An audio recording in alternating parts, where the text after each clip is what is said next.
It's now been a month since 63-year-old Ralf Rangnick took the reins of Manchester United in the position of interim manager.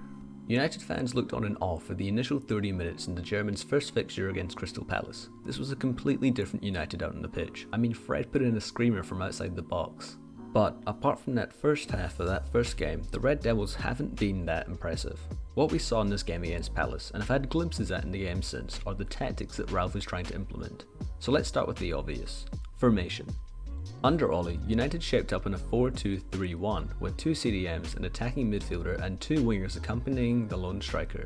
However, under Rangnick this is switched to a 4-2-2-2, which sits very narrow in the field.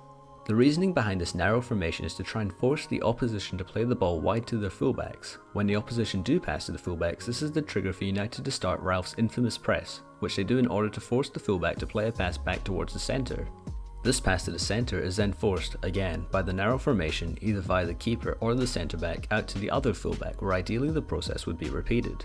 The idea of this form of triggered pressing has worked great against teams playing a back 4, with Crystal Palace being a prime example, but things change when playing against a back 5. An example of the tactics used when facing a back 5 is the recent loss to Wolves. Ralf decides not to press the back line due to a numerical inferiority, instead settling for a defensive block to be set up.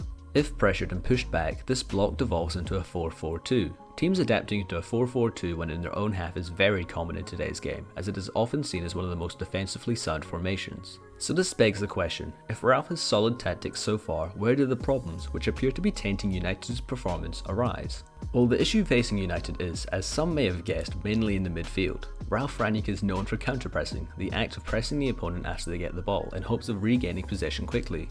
A lot of the time, the ball is lost in between or around United's front 2 lines, causing the 2 midfielders to get involved in the press. It's quite common for these midfielders to be unable to win the ball, leaving a large gap behind for the opposition to take advantage of.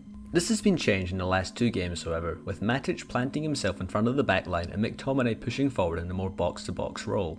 All of this leads to another key problem with Manchester United, a lack of chances. One of the biggest issues with the Reds is their lack of chances created, stemming from their decreased number of counterattacks. This decreased amount of fast-paced retaliation play is undoubtedly a result of 2 factors. 1. United are losing the ball less frequently due to their improved pressing, so they aren't getting it back for counters, and 2. Forwards like Ronaldo and Rashford are not doing the runs required for such plays. Under Ollie, there was an average of 4.14 counterattacks per game, but now that number is sitting around 1.8.